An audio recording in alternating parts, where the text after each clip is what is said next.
The prophet Jeremiah was a minister in ancient Judah before the time of the Babylonian exile.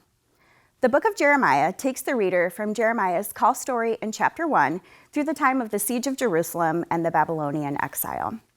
We read Jeremiah's story in the Hebrew Bible, also called the Old Testament. Jeremiah is sometimes called the weeping prophet because of the difficult events of his book and how he responds to his treatment by others in his community. The call of a prophet, in biblical times as well as in our own time, is to name and condemn where a community has moved away from God's vision for our shared lives. Prophets deliver a message from God to the community, often to urge them to change their ways. Prophets are also responsible for casting a fresh vision of a future of peace and justice, not in a faraway time in the future, but in the right here and now. Prophets have a difficult job pointing out where we have made choices in our own lives, as well as in the systems and institutions we live under and take part in. Prophets help us see that God has a better, more just vision. In Jeremiah's time, the people in his community, Jerusalem, have seriously strayed from their covenant with God. Jeremiah's community is rampant with social injustice and idolatry. God, often referred to as Yahweh throughout Jeremiah and much of the Hebrew Bible, is angry about how the community has treated the poor and oppressed, the outcast and the widow. The people are also committing hardcore idolatry, worshiping other gods such as Baal, and even participating in rituals of other gods.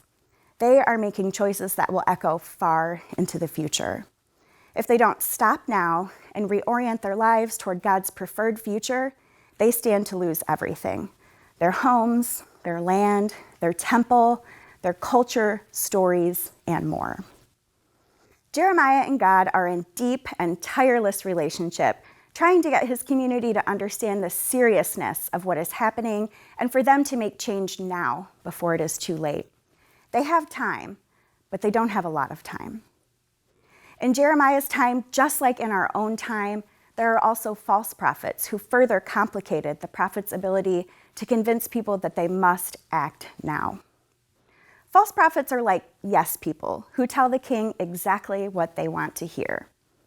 The false prophets lull the kings, priests, and people into indifference, complacency, and the illusion that things are actually just fine. They don't need to make change at all. They argue that the Babylonians aren't coming, aren't as strong as they say, and that they don't have to change their ways. They can simply continue ignoring their responsibilities to the poor and oppressed, keep worshiping other gods, and ignoring Yahweh's warnings to stop. Just as there have always been prophets, there have always been false prophets who complicate the message and urge people to continue their ways unchecked. God keeps giving them chance after chance, but because they won't stop, listen, and realign with God's vision and imagination, untold suffering is coming. Jeremiah and Yahweh are in regular conversation throughout the book, and we see how difficult the role of prophet can be. Jeremiah is responsible for pointing out to the community where they have gone wrong, and he does this through sign acts. Many of the other prophets throughout the Bible use sign acts. A sign act might include words or actions, but often both, to draw attention and communicate God's message to the people. You can think of a sign act in a modern context similar to the way that performance art, protests, poetry, and music draw attention to social realities through jarring word or action, drawing a metaphor beyond mere words to help us wake up from our indifference and sin. Jeremiah's sign acts are designed to help those within the temple, as well as the community members outside the temple, understand that the time to make a change is running short. If they don't correct course now, it will be too late, and the Babylonians will come to destroy their land, taking them into exile in Babylon. They still have time, but they don't have a lot of time. An example of a sign act occurs in Jeremiah chapter 27, when we see Jeremiah's most iconic performance. By now in our story, Jeremiah has been trying to communicate their impending destruction for many years, and it is now too late for them to avoid the exile and destruction. Yahweh instructs Jeremiah to make a yoke and wear it as a sort of object lesson for the ambassadors coming from neighboring nations. Jeremiah fashions a yoke such as what oxen would wear to plow fields, and he wears it around town and near the temple, intending to catch the attention of the nations converging on Jerusalem because they are coming together to plan a rebellion against Babylon. Can you imagine the sight of a man, sort of a loner type anyway, wandering the streets of Jerusalem wearing a yoke around his neck? That certainly might turn some heads, and that's the goal.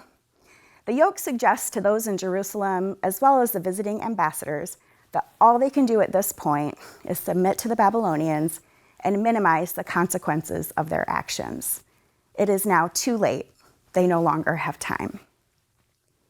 Jeremiah's message to them is to submit, to wear the yoke, the burden of their prior actions, which they refuse to correct, and for which now many will suffer. Submitting to the Babylonians is the only way to reduce what will happen to them and to their temple and land. Jeremiah could see this coming not because he had a crystal ball, but because he is not trapped in the illusion that things will be okay. In deep relationship with Yahweh and with eyes wide open, he can see clearly the coming consequences of their actions and their inactions. They will lose their home. Generations of their people will not see or know or work their own land. Jeremiah sees what they stand to lose, and no matter what mountaintop he is crying from, the people won't hear him because the voice of the false prophets is so soothing. This soothing voice of the false prophets allows us to do nothing in the face of coming disaster. In our time, many false prophets exist, just as in the prophet Jeremiah's time. These voices urge us to continue to buy more, do more, hustle harder, and they assure us that the grind of consumerism is the single way forward.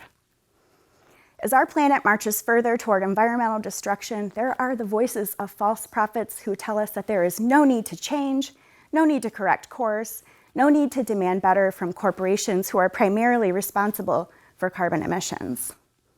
They lull us into thinking that either there's nothing we can do, so why even try, or that this degree of climate change is normal.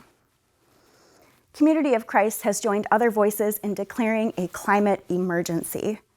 We can condemn the lie that climate change is not real, and we proclaim that God has a more just vision of reconciliation for all of creation. As followers of Jesus, who was himself in the same tradition as the Hebrew Bible prophets, we are called to find a prophetic voice of our own, to create a world which looks closer to God's just vision. In Community of Christ, members and leaders talk about and envision a prophetic people, a worldwide community of individuals finding their own voice for justice and peace. Through spiritual practice and study, by identifying and understanding modern-day prophets, we have an immense opportunity to understand ourselves as change makers. Without looking to big-name ministers and leaders or binding the prophetic tradition to the past, we can be reminded that God calls prophets from every generation to speak into every context. Prophets are always among us, and we are called to join their cry to make Zion real in the here and now. Regardless of denomination, the world desperately needs voices that speak out against greed, division, and death.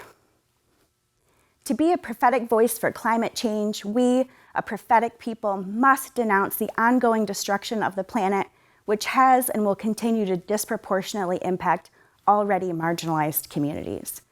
God wants all people to thrive and flourish, but we know that environmental destruction will significantly impact communities of color as well as developing nations, and that the consequences of our actions are already unfolding. But we are in a time when we still have a chance to make change. We have time, but we don't have a lot of time. In Doctrine and Covenants 163, 4b, we read, "The earth, lovingly created as an environment for life to flourish, shudders in distress because creation's natural and living systems are becoming exhausted from carrying the burden of human greed and conflict. Humankind must awaken from its illusion of independence and unrestrained consumption without lasting consequences." So, am I suggesting we fashion a yoke and wear it around town? No, because it is not yet time for us to submit and give in to environmental destruction. Unlike Jeremiah's community, we have time to listen to the voices of the many true prophets who speak to us about action we can take.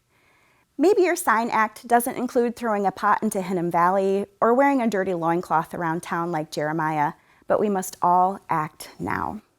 We must order our lives around the idea that our actions impact others and that we are liable for making responsible choices in our lives to minimize our impact. We must demand change from our lawmakers, from corporations, and we must educate our friends and neighbors.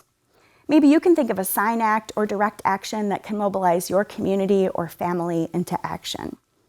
Many communities have organizations that are already engaged in this prophetic work, and we, as individuals and faith communities, can join in the work to heal the planet while we have time.